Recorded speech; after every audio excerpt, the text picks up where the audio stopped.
au niveau intestinal, c'est quoi que tu recommandes à une personne voilà, qui réalise qu'elle a un peu trop de problèmes gastriques ou alors que peut-être qu'elle n'en a pas forcément trop, mais que ça la dérange? Alors moi je pense que déjà avoir des problèmes d'intestin, il faut se dire que ce n'est pas normal du tout. Il y a plein de gens qui banalisent ça en se disant bon j'ai un peu mal, ceci, cela. Mais l'intestin c'est vraiment, déjà c'est le deuxième cerveau. Et en fait l'intestin joue un rôle absolument clé et est en lien avec tous nos organes. Il y a des gens qui disent même que c'est le premier.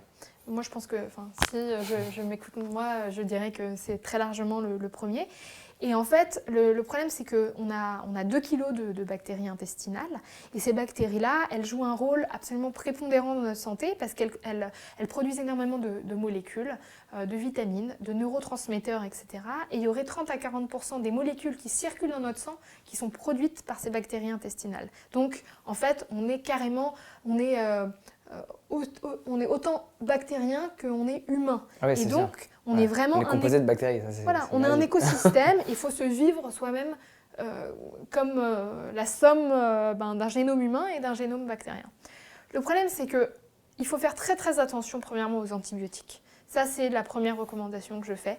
Les antibiotiques, il faut en prendre le moins possible. Et quand on en a besoin, parce que parfois on en a besoin, il faut demander un antibiotique de petit spectre. Ça veut dire qu'en fait, quand tu as une infection aujourd'hui, le médecin, vu qu'il n'a pas envie que tu reviennes le voir 250 fois, il te donne un antibiotique de large spectre. Ça veut dire que c'est un antibiotique qui tue plein de bactéries diverses et variées, différentes. Comme ça, on les dégomme toutes, et puis voilà. Sauf que quand tu dégommes les mauvaises bactéries, elles dégomment aussi les bonnes bactéries. Et du coup, il faut vraiment faire très attention. Par exemple, quand tu as une angine ou quand tu as un truc divers, répétez au médecin, je veux un antibiotique de petit spectre. Il faut vraiment les saouler, parce que sinon ils vont... répétez bien fois. Voilà, et on a l'impression que c'est anodin, mais au fil du temps, ça ne l'est pas, parce que plus ça va, plus tu rends tes populations...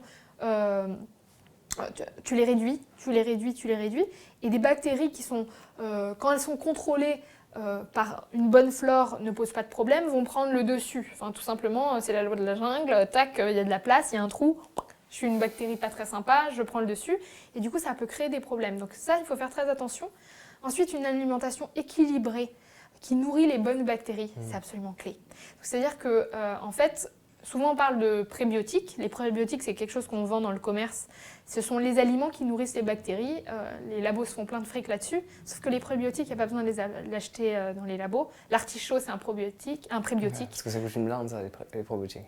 Ça coûte une blinde. Et enfin, il y a différentes versions, mais il y a des versions qui coûtent vraiment cher. Très cher. Alors justement, il y a probiotiques et prébiotiques. Ok, donc j'ai confondu. Voilà, non, mais en fait, les probiotiques... Moi, je connais les probiotiques, mais pas les prébiotiques. Alors, c'est quoi la différence du coup? Les probiotiques, c'est les bactéries. En fait, c'est les bactéries que tu ingères. D'accord. C'est juste des bonnes bactéries. Ouais. On sait que c'est des bactéries bénéfiques, tu les ingères. Et les prébiotiques, ce sont les aliments qui vont nourrir ces bactéries. Parce que ces bactéries-là, il faut les nourrir. Idéalement, c'est de prendre des probiotiques et les prébiotiques. Voilà. C'est marrant parce que pré, ça fait penser à avant, alors que là, du coup, c'est plus... Exactement, c'est après.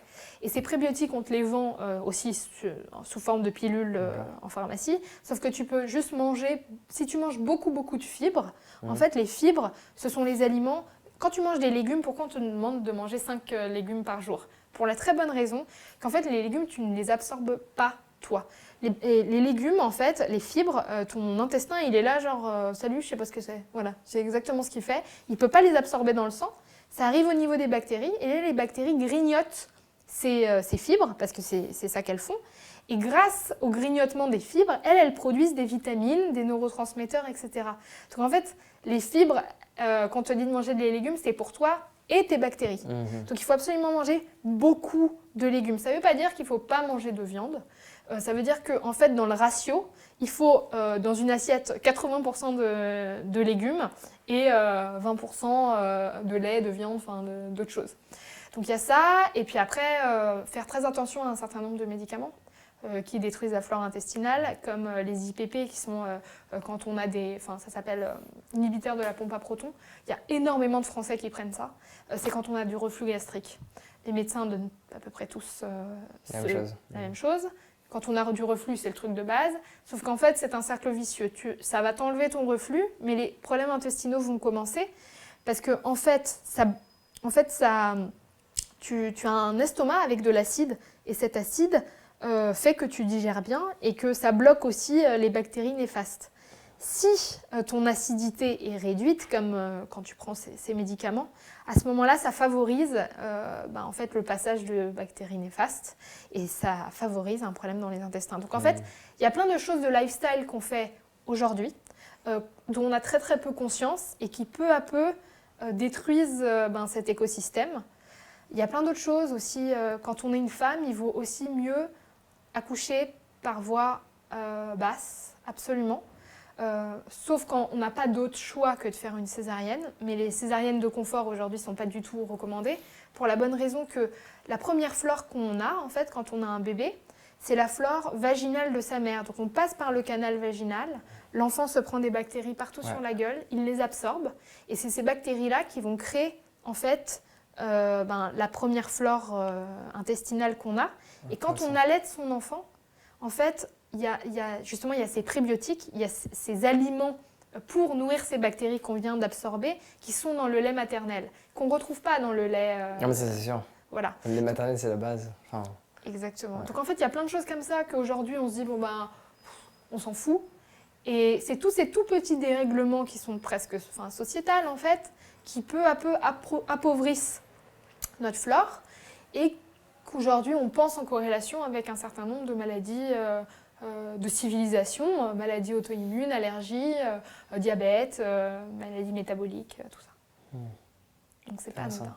C'est pas anodin. Non.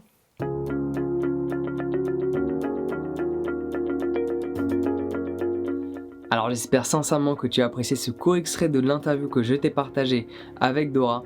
Alors forcément, si tu as des problèmes gastriques, c'est toujours relié à ton alimentation, du moins en grande partie. Je ne vais pas m'avancer dans un secteur dans lequel je ne suis pas expert, loin de là.